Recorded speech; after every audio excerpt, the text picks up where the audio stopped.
오늘 제목은 제가 하나님의 밀실 안으로라고 잡았습니다. 하나님의 밀실. 우리가 1년에 한 번 성경 통독하시는 분들은 지금쯤이면 이제 선지서로 넘어갔을 것입니다. 구약에서 역사서와 시문학서를 지나서 이제 선지서로 넘어갔을 텐데요. 우리가 성경에 보면 많은 선지자들이 등장합니다.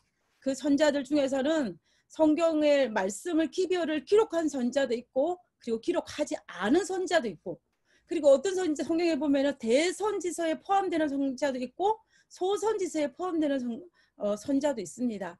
근데 여기에서 기록이 되고 안 되고, 대선지자이고 소선지자의 그 기준은 이 기별의 강도, 기별의 무게에 달려서가 아니고, 기별의 양에 따라서 양이 많으면 대선지서에 포함이 되고, 그리고 양이 작으면 소선지서에 포함되는 것을 우리가 알 것입니다. 그래서 우리는 이 성경책을 읽을 때 성경에 많은 이름도 없는 선지자도 있습니다. 무명의 선지자들도 있는데 그들도 동일하게 하나님의 부름받은 선지자였고 그들의 기록이 되어지 않았을 뿐이지 이름이. 그렇지만 우리가 동일한 하나님의 선지자였다는 것을 우리가 성경을 볼 때 같은 맥락으로 보면 좋을 것이라고 생각합니다. 제가 오늘 다루고 싶은 이 선지자는 누구냐면 이사야 선지자입니다. 이사야 선지자인데, 이 이사야 선지자는 제가 이 도표에 나와 있는 것처럼 이 히스기야 왕 시대 때에 활동한 선지자가 바로 이사야 선지자입니다.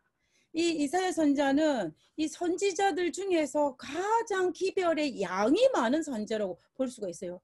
60년 동안 이 선지자로서 활동한 선지자였는데, 이 우리가 여기에 도표에 나와 있는 것은 히스기야 왕 시대 때에 주로 활동한 선지자가 이사야입니다. 우리가 이사야 6장에 보면 우시야 왕이 죽던 그 해에 선지자의 부름을 받았고, 그리고 우리가 이사야 1장 1절에 보면 우시야, 그다음에 요담, 아하스, 히스기야 네 왕에 걸쳐서 선지자 활동을 했던 선지자가 바로 이사야였습니다. 그래서 우리가 사실 이사야서가 굉장히 양이 많고, 또 우리가 이사야서가 아주 장기간 활동했던 것을 볼 수가 있는 것입니다. 무려 60년이라는 기간 동안. 그래서 이 왕족 출신이었던 이사야 선지자가 어떻게 기별을 절하였는지 그 부분에 대해서 오늘 한번 살펴보기를 원합니다. 우리가 이 도표에도 나와 있는 것처럼요, 이사야가 활동하던 시대에 가장 큰 이슈가 뭐였냐면은 바로 아시리아의 멸망이었습니다. 아시리아의 멸망.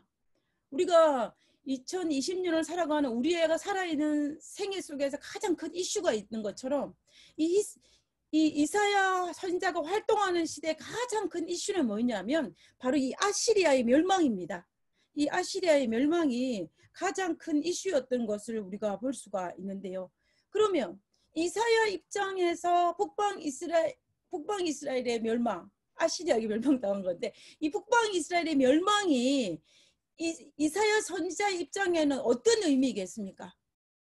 비록 나라가 분열되긴 했지만 이사야 입장에서 북방 이스라엘은 바로 누구였냐면은 나의 동족입니다.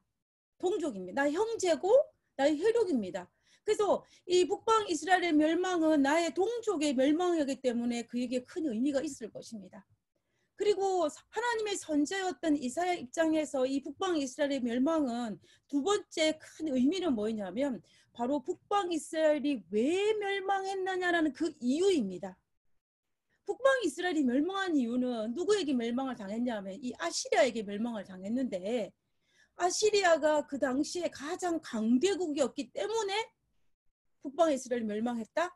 그리고 북방 이스라엘은 아시리아의 공격에서 저항할 수 있는 힘이 없었기 때문에 멸망했다 라고 생각했으면 아마 이스라엘 선지자에게 그렇게 큰 충격이 되지 않았을 것입니다. 그러나 하나님의 선지자였던 이사야는 북방 이스라엘이 왜 멸망했는지 그 이유를 정확하게 알고 있었습니다. 우리가 여기에서 한 가지 짚고 넘어가야 할 부분이 하나 있는데요. 그거는 무엇이냐면은 우리가 구약시대 때 보면은 구약에는 많은 전쟁들이 기록이 되어 있습니다. 그 전쟁들이 기록되어 있는데 구약의 전쟁들은 신들과 신들의 전쟁 개념입니다. 예를 들어서 아브라함이 후손들 여호와 하나님을 섬긴 것처럼 이방인들도 각자 자기들의 우상들을 섬기고 있었습니다. 그래서 그들이 전쟁에 나가며 자기들이 섬기는 신을 맨 앞에 두고 전쟁에 참여를 했습니다. 그만큼 이 고대 사람들은 이 전쟁을 신들의 전쟁으로 개념을 받고 전쟁에서 이기면 내가 섬기는 신이 강한 신이라고 생각을 했었습니다. 근데 이 전쟁 개념, 이 개념은 어떤 면에서는 맞고 어떤 면에서는 틀립니다. 어떤 면에서 맞느냐 하면은 구약에서 신들의 전쟁인 개념은 맞습니다.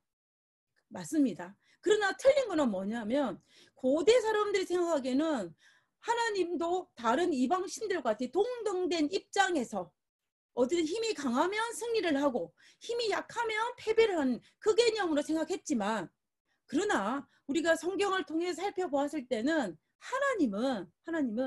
하나님께서 축복이 이스라엘 백성들의 축복이 필요하실 때는 성리를 베풀게 하셨고, 그러나 만약 그들이 악의 길에 가고 있는 것을 막아야 할 필요성이 느꼈을 경우에, 그리고 그 악을 멈추게 하기 위해서는 하나님의 허락하에 패배를 허락하시는 것입니다. 결과적으로 신들의 전쟁이 개념인 길은 맞지만 하나님의 절대적인 주권 하에서 이루어지는 전쟁이라는 것이라는 것입니다. 그래서 우리가 성경 전체를 살펴봤을 때는 이 하나님의 절대적인 주권 하에서 구약의 많은 전쟁들이 신들의 전쟁 개념으로 넘어가는 것을 볼 수가 있습니다. 그러나 우리가 알다시피 이방인들은 이 사실에 대해서 인정을 하지 않았습니다. 이방인들이 그 인정하지 않은 한 단적인 장면을 한번 살펴보면요. 이사야 36장 20절에 이 아시리아의 왕이었던 사네립이 남방 유다를 쳐들어왔을 때 그때 한 말입니다. 이 열방의 신들, 제가 말씀드린 열방의 신들이라는 것은 열국의 신들입니다. 이방 나라의 각자 자기 신들이 그 어떤 신이 그 나라를 내 손, 아시리아의 손, 아수르의 손에서 건져내었기에 아무도 건져내지 못했다는 이야기죠. 그런데 여호와가 능히 예루살렘을 내 손에서 건지겠느냐? 못 건지다는 소리입니다.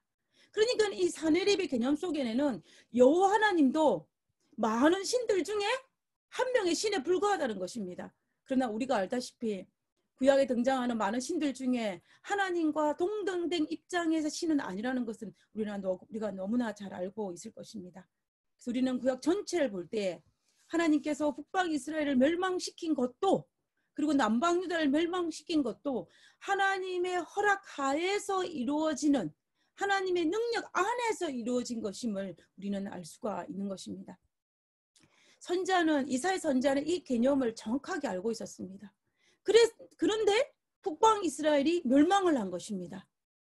북방 이스라엘이 멸망한 이유가 북방 이스라엘이 나라가 약해서 멸망한 것이 아니고 무엇 때문에?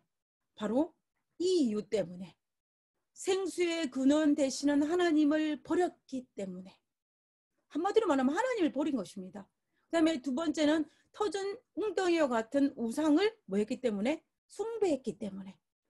우상을 숭배했기 때문에 북방 이스라엘이 멸망한 것을 누가 알았냐면 이사야 선지자가 알은 것입니다. 그래서 나의 동족인 북방 이스라엘이 멸망을 했는데 그 민족이 멸망한 이유가 이러하다는 것을 그가 너무나 알고 있었던 것입니다. 그런데 자기 주변을 돌아보니까 어떻습니까? 자기 주변을 돌아보니까 내 백성, 남방 유다, 예루살렘, 유다 백성들의 모습들도 아주 심각한 상태에 빠진 것입니다. 그래서 이사야가 애통하는 것입니다. 우리가 이사야 1장 4절에 있는 말씀을 한번 보겠습니다. 슬프다 범죄한 나라요. 지금 이사야 선지자가 애통하고 있는 장면이에요. 슬프다 범죄한 나라요. 허물진 백성이요. 행악의 종자요.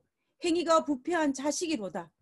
그들이 여호와를 버리며 이스라엘의 거룩하신 이를 망홀히 여겨 멀리하고 물러갔도다. 너희가 어찌하여 매를 더 맞으려고 폐역을 거듭하느냐. 온 머리는 병들었고 온 마음은 피곤하였으며 너희가 발바닥에서 머리까지 성한 곳이 없이 상한 것과 터진 것과 새로 맞은 흔적뿐이거늘 그것을 싸매며 기름으로 부드럽게 함을 받지 못하였도다. 그리고 9절에 만군의 여호와께서 우리를 위하여 생존자를 조금 남겨두지 아니하셨다면 우리가 소돔과 같이 고모라와 같았으리로다 하고 지금 이 이사야가 한탄하고 있습니다. 슬프다 범죄한 나라요 허물진 백성이요. 만약에 하나님께서 은혜를 베풀어서 우리에게 생존자를 조금 남겨두지 아니하셨다면 소돔과 고모라 성이 멸망한 것과 같이 우리도 멸망하였을 텐데 하나님께서 우리에게 은혜를 베푸셔서 우리에게 생존자를 남기셨다라고 지금 말하고 있는 것입니다. 이사야가 북방 이스라엘이 멸망하는 모습을 바라보고 그의 마음속에 이 불붙는 심령을 감당치 못하여서 애통하고 있는 장면인 것을 우리가 알 수가 있는 것입니다. 실제로 우리가 예레미야서 남방유다가 멸망할 당시에 활동했던 선지자 예레미야서를 보면은 우리가 알다시피 그 예루살렘 성 안에 의인 몇 명? 한 명이 없어서 망했다는 것을 우리가 알지 않습니까? 그만큼 남방 유다의 죄악이 북방 이스라엘과 비교했을 때 별반 다를 바 없이 끝 밑으로 내려가고 있는 것을 누가 바라봤냐면 이사야 선지자가 바라본 것입니다. 그때에 그래서 이 남방 유다에 활동했던 이사야 시대에는 그럼에도 불구하고 하나님께서 징벌을 내리지 않아서 남방 유다는 망하지 않았습니다. 그러나 그 죄악의 깊이가 어디에서 터졌냐면은 히스기야, 의로운 왕 히스기야의 아들 므낫세 14대 남방 유다의 14번째 왕이었던 므낫세 시대 때 이 죄악의 본물이 터집니다. 이 죄악의 본물이 얼마나 터졌냐면은 그 다음에 등장하는 16대 왕인 요시야 왕이 굉장히 의로운 왕입니다. 그럼에도 불구하고 요시야의 아무리 의로운 행위가 이 므낫세가 저지른 악행의 죄악의 본물을 막지 못했다고 되어 있습니다. 그래서 이 요시야의 그 아들 때에 가가지고 이 남방 유다가 멸망하는 것을 우리는 역사적으로 볼 수가 있는 것입니다. 그러므로 우리는 이사야가 죄악으로 달려가고 있는 유다를 잡고 정말 60년 동안 울부짖으면서 죄악의 길로 가지 못하게 했던 선지자가 바로 누구였냐면 이사야 선지자라는 것입니다. 그러므로 우리가 이사야 선지자의 기별을 이 66장에 걸쳐서 있는 이 기별을 보면은 하나님의 심판을 이야기하고 그리고 회개로 하나님 앞에 회개하고 회개로의 초청을 요구합니다. 그리고 또다시 하나님의 구원과 회복을 약속하는 선지자였던 것을 우리가 볼 수가 있는 것입니다. 비록 이 상황은 이러하다 할지라도 하나님의 회복과 구원, 메시아에 대한 약속을 가지면서 희망을 전했기 때문에 우리는 이사야 선지자를 희망의 선지자라고 이야기하는 것입니다. 우리는 이사야서를 보통 어떤 말로 하냐면 미니 바이블이라는 말을 씁니다. 미니 바이블, 작은 성경책.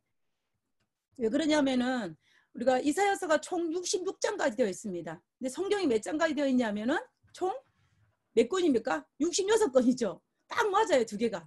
근데 또 우리가 구약은 39권, 신약은 27권입니다. 근데 구약의 39권에 해당하는 부분이 이사야서에 보면은 이 이사야를 크게 두 부분을 나눌 수 있는데 1장부터 39장까지 그리고 40장에서 66장까지 두 부분을 나눌 수가 있습니다. 1장부터 39장까지는 주로 어떤 부분을 이야기하고 있냐면 심판, 죄에 대한 심판, 그리고 그다음 죄에 대한 선고 이런 부분들을 주로 많이 다루고 있습니다. 그리고 이제 40장부터는 하나님의 평화, 회복, 메시아, 예수 그리스도의 메시아의 종에 대한 그런 기별들이 이제 신약 부분에 해당하는 마지막 끝부분인 40장에서부터 66장까지의 그 부분을 언급하고 있는 것을 볼 수가 있는 것입니다. 그런 측면에서 우리가 이사야서를 미니 바이블이라는 이런 명칭도 얻은 것을 볼 수가 있습니다.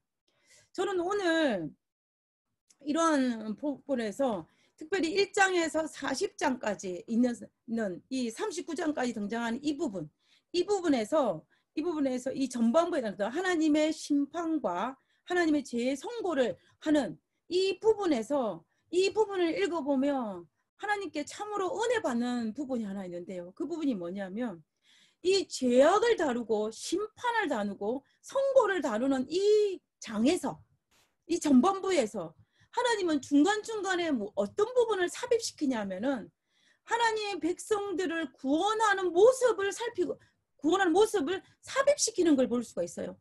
예를 들면은 우리가 요한계시록을 연구해 보면은 요한계시록의 특징 중에 하나가 하나님께서 요한에게 아주 심판에 관련된 무시무시한 장면들을 보여주기 전에는 반드시 하늘 열어서 하늘 보좌를 누구에게? 요한에게 보여줍니다.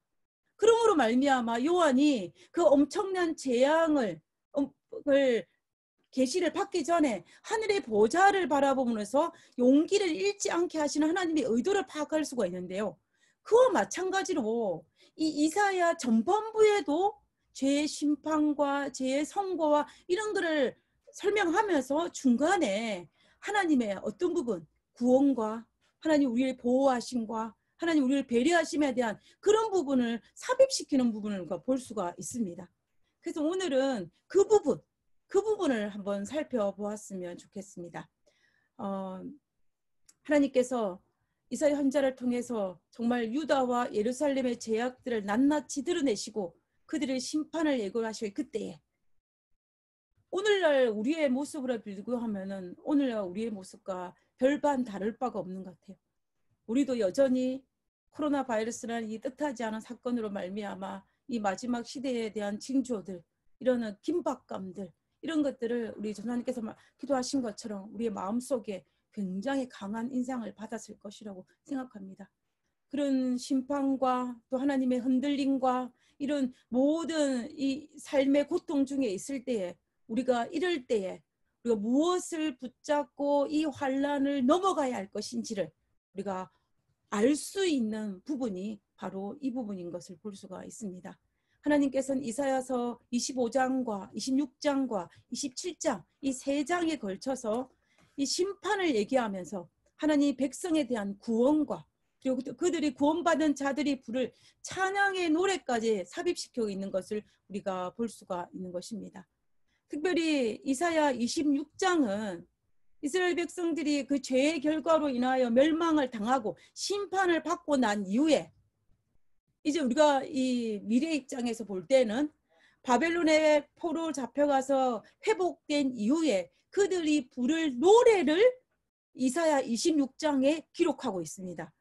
이게 오늘날 우리와 비교를 한다면 우리가 하늘에 구원받아서 하늘에 가서 유리 바닷가에서 부를 모세의 노래, 어린 양의 노래가 여기에 해당한다고 볼 수가 있는 것입니다. 자, 우리 그 부분을 한번 보겠습니다. 이사야 26장 1절과 2절입니다. 그날에, 지금 이 그날은 언제냐면은 그들이 모든 심판을 받고 난 그 이후에 유다 땅에서 이 노래를 부르리라. 우리에게 견고한 성읍이 있으며 여호와께서 구원을 성벽과 외벽으로 삼으시리로다. 너희는 문들을 열고 신의를 지키는 의로운 나라가 들어오게 할지어다. 하나님께서 베푸신 구원과 승리를 찬양하고 있는 것입니다. 이사야 시대에 있어서 성벽은 굉장히 중요합니다. 자기 생명이 그리고 안전과 보호와 연관이 되기 때문에 특별히 이 예루살렘 성은 그들의 신앙도 신앙의 중심이었고 신앙의 안락처였기 때문에 그들에게 중요한 것입니다. 그래서 우리에게 견고한 성읍이 있으며 여호와께서 하나님께서 직접 우리의 구원할 성벽과 또 외부의 침입에서 막을 수 있는 외벽까지도 하신다는 그 말씀을 하고 있는 것을 볼 수가 있는 것입니다. 우리가 이 노래가 우리는 마지막 때에 구원받아 하늘 유리바닷가에서 어린 양의 노래 모세의 노래와 정말 흡사한 부분인 것을 우리가 알 수가 있습니다. 그러므로 우리는 이사야 26장의 찬양이 바벨론 포로에서 해방하고 난 이후에 부를 찬양이라면 출애굽 시대에 미리암이 애굽에서 해방되고 난 다음에 홍해를 건너고 나면 부른 이 미리암의 찬양과 같은 맥락인 것입니다. 그리고 우리 입장에서 볼 때는 죄악 세상에서 해방되고 난 다음에 새하늘과 새 땅에서 부를 어린 양의 노래와 연결되어지는 것을 우리가 볼 수가 있는 것입니다. 마치 구원받은 성도들이 거룩한 도성에서 입구를 지나갈 때 우리는 하늘 문이 활짝 열려 있는 그곳을 지나가게 될 것입니다. 우리가 쉬운 성경으로 보면요. 이사야 26장 2절을 쉬운 성경을 보면 이렇게 되어 있습니다. 성문들을 열어라. 어려운 백성, 하나님을 믿는 따르는 백성이 들어가게 하여라. 지금 성문들이 열리고 그리고 하나님의 백성이 구원받은 백성이 그 성문들을 통하여 들어가는 모습들을 지금 찬양하고 있는 것을 볼 수가 있습니다. 참으로 감동적이지 않습니까? 우리가 하늘에 들어갈 때에 정말 죄악에서 승리하고 의의 면류관을 쓰고 금금원고를 손에 잡고 우리가 하늘에 들어갈 때 그 감격을 지금 찬양하고 있는 것입니다. 우리는 이 약속을 믿고 우리는 이 땅에서 당해야 할 수많은 마지막 고통도 마지막 흔들림도 우리는 잘 견뎌야 할 것입니다. 이사야 시대의 이스라엘 백성들은 특별히 이사야는 이 말씀을 생각하면서 그 무너져가는 남방 유다를 끌어안고 정말로 희망을 전할 수 있는 선지자가 될 수 있었던 것입니다. 우리는 지금 우리가 살아가고 있는 이 시대는 정말로 아무도 부인할 수 없는 흔들림의 시대입니다. 이 마지막 날의 사건들이라는 책에 보면 이 흔들림이라는 챕터가 있습니다. 그 챕터에 보면 이 성구 구절이 있어요. 성구가. 우리는 흔들림의 시대, 곧 흔들릴 수 있는 것은 모두 다 흔들리는 시대에 살고 있다. 흔들릴 수 있는 모든 것들은 다 흔들리는 시대에 살고 있다라는 것입니다. 제가 캘리포니아로 이사 오고 난 다음에 두드러진 다양한 일들이 몇 가지가 있습니다. 같은 미국 땅임에도 불구하고 동부와 또 제가 있었던 아리조나와 여기는 굉장히 기후적으로 다른 조건들이 굉장히 많이 있는데요. 그 중에서 하나가 뭐냐면 바람이 많이 분다는 것입니다. 저녁이 되면 부는 바람이 처음에는 어색했는데 지금은 이제 날마다 부니까 아직까지는 한 번도 바람이 불지 않은 저녁을 맞이해 본 적이 없거든요. 바람이 굉장히 많이 불어요. 근데 바람이 굉장히 많이 부는데 저희 집 뒤뜰에 뭐가 있냐, 큰 사과나무가 한 그루 있어요. 굉장히 큰 사과나무가 있습니다. 근데 이 사과나무가 얼마나 큰지 주변에 있는 나무들에게 가야 할 영양소를 다 빨아들여 가지고 혼자 큽니다. 나머지 나무들은 이제 제대로 크지를 못하고 이 사과나무만 아주 울창하게 컸어요. 그래서 이제 2층에서 이 사과나무를 보면은 사과가 얼마나 많이 달렸는지 모릅니다. 제가 이 사과나무를 보면서 한 몇백 개는 달린 것 같아요. 그런데 문제는 뭐냐면 이 밤이 되면 부는 바람 때문에 사과가 떨어지는 거예요.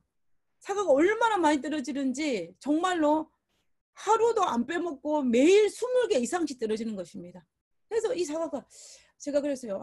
이 사과가 다 떨어지면 어떡하나. 이 가을이 돼서 수확기가 될 때는 이 사과가 하나도 안 나고 다 떨어지겠구나 라고 생각을 했어요. 근데 이 바람이 불면은 이 사과가 땅에 떨어지는 사과이든지 아니면 달려있는 사과이든지 나뭇잎이든지 상관하지 않고 다 흔들립니다. 다 흔들리는 것을 볼 수가 있는데 이 얼마나 바람이 세게 부는지 사과나무 전체를 흔들어요. 오늘날 우리가 살아가는 세대가 이 세대라는 것입니다. 썩은 사과이든지 떨어지는 썩은 사과이든지 아니면 튼튼하게 붙어있는 사과이든지 상관없이 이 사과나무는 흔들리고 있는 거예요. 그와 마찬가지 우리도 믿음이 강한 사람이든지 아니면 믿음이 약한 사람이든지 아니면 믿음이 없는 사람이든지 상관없이 바람은 불고 그 바람대로 흔들리고 있는 세대에 살고 있다는 것입니다. 그래서 흔들릴 수 있는 모든 것들은 다 흔들리는 시대에 우리가 살고 있다라고 이야기하고 있는 것입니다. 그러니 이러한 시대에 살고 있으니 그리스도인으로 살아가는 우리들에게 그렇게 만만하지는 않을 것입니다. 때로는 버겁기도 하고 때로는 힘들기도 하고 때로는 왜 이럴까? 왜 이런 일들이 발생할까라고 우리에게 의구심을 가질 때도 있습니다. 그러면서 우리의 신앙에 대한 어떤 도전, 어떤 이런 것들도 받을 때가 아마 있을 거라고 생각하는데요. 그러나 우리는 그럴 때일수록 뭘 하면 안 되냐면 용기를 잃으면 안 됩니다. 우리가 하늘의 열린 문을 통하여 승리를 부르며 그 문을 통과할 사람들이기 때문에, 그리고 하늘에 계신 하나님을 만날 사람들이기 때문에 우리는 때로는 정말 이렇게 바람에 계속 흔들리지만 그럼에도 불구하고 우리는 뭐 해야 되냐면은 살아남아야 한다는 것입니다. 흔들리는 거는 괜찮지만 살아남아야 한다는 것입니다. 제가 우리 집 사과에 대해서 관심이 많아서 연구를 해본 결과요.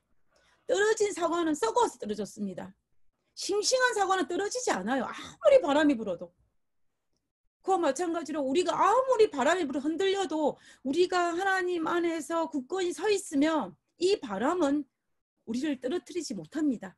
사단이 아무리 바람을 세게 불어서 우리를 떨어뜨리게 할지라도 우리가 하나님을 꼭 붙들고 있으면 우리는 떨어지지 않는다는 것입니다. 이사야 선지자는 이 기별을 너무나 잘 알고 있었어요. 그래서 남방 유다가 이런 상황 속에 있지만, 그렇지만 우리는 뭐 하자?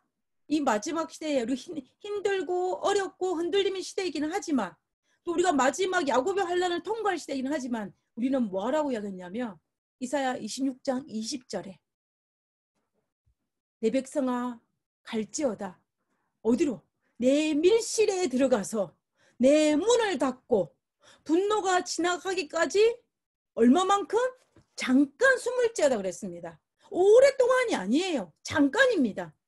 이 잠깐이 지나고 나면 뭐 한다는 이야기예요? 흔들림의 바람이 지나간다는 이야기예요. 근데 그 바람이 불 때까지 뭐 하나? 밀실에 들어가서 문을 닫고 분노가 지나가기까지 잠깐 숨을 지어라 라고 이야기하고 있는 것입니다.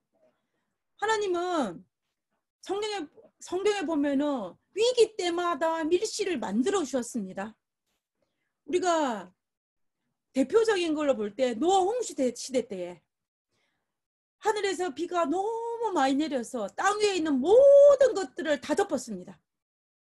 그때에 하나님께서는 그 비바람에 살아남을 수 있는 밀실, 노아 방주를 만들어 주셨습니다. 그리고 노아가 어떻게 했습니까? 120년 동안 노아 방주 안으로 오라고 초청하지 않았습니까? 그 말은 하나님께서 밀실 안으로 들어가라 라고 말씀하고 계시는 것입니다. 그 다음에 우리가 출애굽 시대 때의 열장을 통해서 이 애굽을 초토화시켰습니다. 그리고 맨 마지막에 10번째 재앙은 애굽에 살고 있는 호흡하는 모든 사람들의 초태생들을 다 멸했습니다. 그때의 밀실은 어디였냐면 하나님의 명령에 순종하여 어린 양의 피를 우슬초에 발라서 좌우 임방에 바른 그 집 안이 바로 밀실입니다. 그 밀실에 들어가야만이 죽임을 당하지 않는 것입니다. 그래서 그 안에 들어가면 그 분노가 지나갈 때까지 숨어 있으면 생명을 뭐 하냐면 구원을 받을 수 있는 것입니다. 그러므로 이 밀실은 구원을 받는 장소입니다.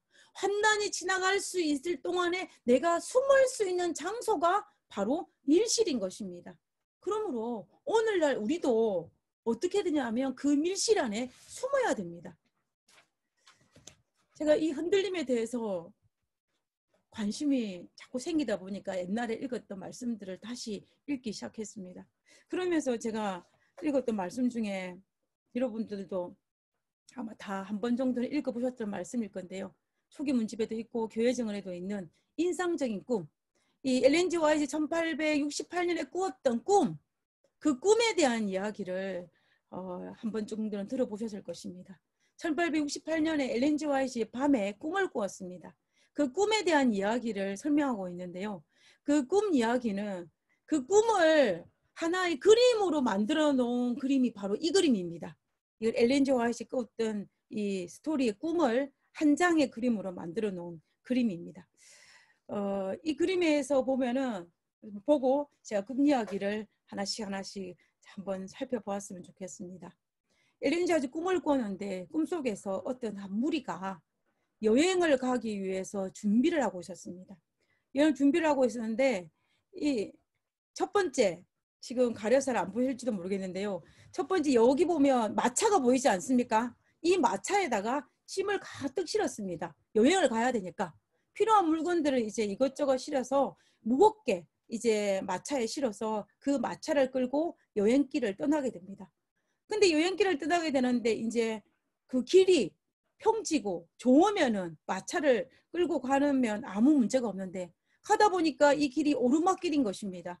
오르막길이고 한쪽에는 낭떠러지고 한쪽은 아주 절벽이고 이런 길을 가려고 하니까는 도저히 힘든 것입니다. 그래서 이제 한 부분을 읽어보면은 길은 계속 갈수록 길은 더욱 좁아지고 가파르게 되었다. 어떤 때는 너무 길이 협착해서 짐을 실은 수레가 더 이상 나아가지 못할 것 같은 장소도 여러 번 샀다. 그러면 우리는 수레를 떼어내고 수레의 일부의 짐을 내어 말 등에 얹고 말을 타고 길을 계속 갔다. 길이 좁아지니까 이제 마차가 갈 수가 없는 것입니다. 그래서 마차를 버리고 이제 그 짐 일부를 어디에 싣고 그 마차를 끌었던 말에다 싣고 또 길을 가는 것입니다. 근데 길을 가면 갈수록 또 어떻게 되냐면은 이 길이 더 좁아지는 것입니다. 좁아져서 이제 말도 지나갈 수 없는 상황이 된 것입니다. 그래서 말등에 있는 짐이 이제 땅떨어지로 떨어지기도 하고 또 절벽위에서 이 말이 흔들리기도 하고 이런 여러 가지 위험한 순간에 된 것입니다. 그러자 이 여행객들은 어떻게 하냐면은 우리가 더 좁은 길에 들어가 서서 우리가 구령을 잃고 떨어질 지경에 이르기도 하였다. 그럴 때마다 어떤 손이 나타나 꽃비를 치고 위험한 길을 벗어나게 하는 것 같았다. 길이 더 좁아지자 말을 타고는 더 이상 안전하게 가지 못하리라는 판단이 섰다. 그래서 말들을 버리고 도보로 걸어서 한 줄로 서서 앞사람의 발자국만 밟으면서 전진했다. 처음에는 이제 마차를 버렸죠. 길이 좁아지니까. 그 다음에 이제 말도 못 가는 것입니다. 말을 버립니다. 그러고 난 다음에 이제 도보로 걸어서 걸어가는 것입니다. 근데 이제 그 길들이 너무 좁아지니까는 신발까지도 부담스러운 상황이 된 것입니다. 신발이 부담스러운 상황에 대해서 이제는 신발도 버려야 될 상황인 것입니다. 그 길은 마침내 너무 좁아져서 우리가 신발을 벗어버려야만 안전히 갈 수 있는 상황 있다고 생각하고 신발을 벗어버린 채로 얼마를 갔다. 이었고 우리는 양말을 벗어야 안전하겠다고 생각하고 이제는 맨발로 길을 갔다. 점점 더 길은 좁아지는 것입니다. 우리가 어쩌면 세상을 살아가면서 우리에게 필요했던 수많은 것들이 도움이 된다고 했지만은 이제 마지막 때가 되면 될수록 그런 것들이 아무런 의미가 없음을 우리가 알지 않습니까? 그러면 하나씩 버리고 우리는 가장 중요한 것만 손에 잡고 우리가 가야 할 것입니다. 그래서 이제 이 엘렌 주하의 꿈속의 여행객들은 마차도 버리고 말도 버리고 신발도 버리고 양말도 버리고 맨발로 겨우 지탱해 가면서 이제 여행길을 가고 있었던 것입니다. 그러다가 마침내 이제 밧줄은 그 전에 내려왔지만 이제는 밧줄이 아니면 걸을 수 없는 상황까지 간 것입니다. 밧줄이 없으면. 그래서 우리는 모든 체중을 그 줄들에 매달고 소리쳤다. 위에서 잡아준다. 위에서 잡아준다. 그 좁은 길에서 모든 일행들이 이 같은 말로 소리쳤다. 우리는 험하고도 좁은 그 길에 더욱 붙고자 하는 마음이 생겼다. 여러분, 우리는 온 체중을 그 줄들이 의지해야 하였고 그것들은 점점 굵어져 갔다. 우리는 우리의 길이 끝나는 큰 구릉에까지 가왔다. 이제는 발을 놓을 곳이 없었다. 우리는 전적으로 그 줄들을 의지할 수밖에 없었는데 그러니까 그 줄이 점점 굵어졌다는 것입니다. 이제는 도저히 맨발로 제대로 설 수 없는 상황이어서 어디에 의지하고 그 줄에 의지하고 간 것입니다. 내가 어떤 발에 지탱을 해서 내 몸을 지탱하는 것이 아니라 그 줄에 의지하면서 갈 수밖에 없는 그런 상황에 다다른 것을 볼 수가 있는 것입니다. 그때에 위에서 잡아준다. 위에 잡아준다고 서로를 위로하면서 가고 있는 것을 볼 수가 있는 것입니다. 그때 이제 엘렌 조아식이 꿈속에서 보니까는 이 낭떠러지 안에서 여기저기에 들리는 어떤 활락의 소리, 또 어떤 그 뭐라 그럴까요? 뭐 자기들을 유혹하고 편안하다 내려오라 이런 소리들이 막 들리는 것입니다. 그때에 이들은 이들은 어떻게 했냐면은 그 소리를 듣지 아니하고 그 줄에 매달려 있는 사람들만 떨어지지 않고 여행을 계속했다는 것입니다. 이러한 과정들이 반복되는 상황 속에서 많은 사람들이 중간중간에 낙오자가 있다고 그랬어요. 꿈속에서 보니까. 처음에는 많은 무리들이 여행을 동참을 했는데 처음에 마차가 버려지고 말이 버려지고 신발이 버려지는 이런 과정 속에서 상황이 바뀔 때마다 이제 많은 낙오자들이 생긴 것을 볼 수가 있었습니다.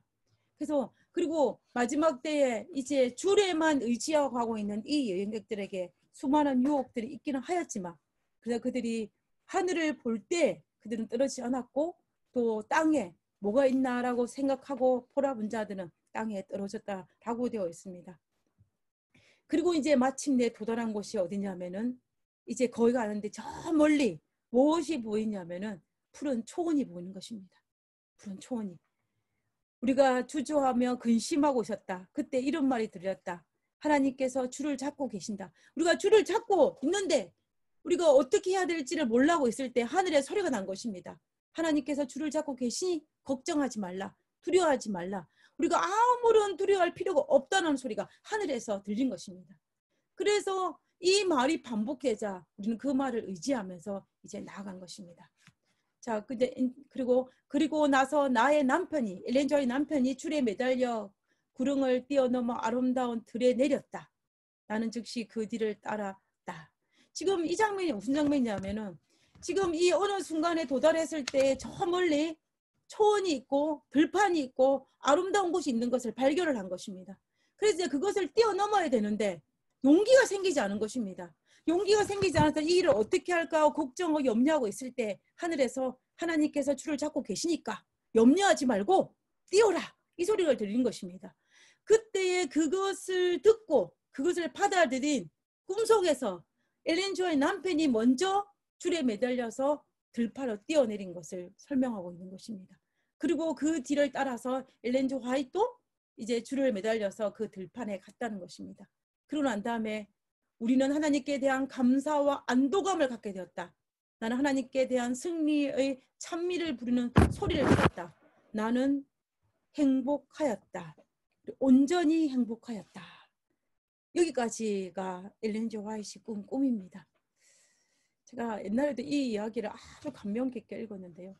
제가 다시 한번 이 말씀을 읽으면서 이 기록된 글들을 읽으면서 내가 끝까지 하나님의 약속을 믿고 아무리 바람이 세차게 불어도 낙오자가 되지 아니하고 흔들리지 아니고 나가야겠다라는 생각을 하게 되었습니다. 그리고 이 밧줄을 꼭 붙들어야 됐다는 생각을 다시 한번 하게 되었는데요. 엘렌 지 화이트 꿈속에서 바라보았던 이 밧줄이 상징하는 것이 무엇일까요? 저는 이 밧줄이 이사야 26장 20절에 있던 하나님의 밀실이라고 생각합니다. 그리고 노아 홍수 시대 때는 노아 방주이고 출애굽기 시대 때는 어린 양의 피가 발린 집이고 그리고 우리가 시편에 등장하는 보면 시편에는 여러 반복했지만 하나님의 피난처요. 그 다음에 요새요, 방패요, 뿌리요, 산성이요, 반석이요. 이것이 바로 밧줄입니다. 밧줄입니다. 그러므로 우리는 이 밧줄을 붙잡아야 되고 하나님의 밀실 안에 들어가야 되고 하나님이 초청한 노아 방주 안에 들어가야 되고 하나님의 명령에 순종하여서 피가 발린 집 안으로 들어가야 됩니다. 그리고 하나님의 피난처에 숨어야 됩니다. 언제까지? 지나갈 때까지. 지나갈 때까지. 그러므로 우리가 이 생을 살아가기 위해서는 좁은 여행을 할 수밖에 없고 근데 하나님께서 목적지에 반드시 우리를 도착하게 하실 것입니다. 그러기 위해서는 우리는 생명의 근원 되시는 그분을 꼭 붙잡아야 됩니다. 세상을 바라보지 말고 하늘을 바라보면서 주님만 바라보면서 나아가야 할 것입니다. 엘렌 지 화이트이 꿈에 본 것처럼 밧줄을 꼭 잡고 낭떠러지 밑을 보지 아니하고 낭떠러지 위를 봐야 될 것이며 그리고 주님을 바라봐야 될 것입니다. 그리고 우리 집 뒤뜰에 있는 사과라며 끊임없이 에너지를 공급받아서 썩지 않아야만이 아무리 바람이 불어도 떨어지지 않을 수 있는 것입니다. 제가 창세기 6장을 읽으면서 하나님께 참 감사했던 적이 있었습니다. 그거는 뭐냐면 이 창세기 6장 15절과 16절에 보면은 노아 방주를 어떻게 지으라는 그것이 나오는 장면이 있습니다. 여기 보면은 창세기 6장 15절과 16절에 내가 만들 방주는 이러하니 그 길이는 300규빗이요 너비는 50규빗이요 높이는 30규빗이라. 거기에서 창을 내되 위에서부터 한 규빗으로 내고 그 문을 옆으로 내고 상중하 3층을 할지니라 이렇게 되어 있습니다. 근데 창문의 모습을 가만히 살펴보면 은혜가 되는데요. 우리가 보통 창문의 목적은 뭐냐면 바깥에 있는 모습을 보기 위해서 창문을 냅니다. 그 창문은 내가 섰을 때 바깥을 볼 수 있는 높이예요. 그런데 여기에서 보면은 높이가 30규빗인데 거기에서부터 한 규빗 내려와서 창문을 단 것입니다. 그러면 노아 방주에 있는 창문은 오늘날 우리 집에 있는 창문처럼 바깥을 내다보기 위한 창문이 아니고 하늘을 보기 위한 창문입니다. 노아 방주, 하나님께서 노아 방주를 짓게 하셨을 때 노아 홍수가 내릴 때 이 땅에는 수많은 비로 인해 잠기는 그것들을 바라보게 하신 것이 아니라 하늘을 바라보게 하셨어요. 하늘을 바라. 그래서 창문이 위에 달린 것입니다. 이 창문은 하늘을 바라보기 위해서 하나님께서 창문을 위에 단 것입니다. 폭우가 쏟아질 때, 환란이 닥칠 때 옆을 보지도 말고 땅을 보지도 말고 하늘을 보게 하기 위해서 하나님께서 창문을 위에 달았습니다. 우리는 여기서 이 중요한 교훈을 깨달아야 할 것입니다. 오늘날 우리도 노아 방주와 같은 혼란이 닥칠 때 우리의 시선은 밑도 아니고 옆도 아니고 하늘입니다.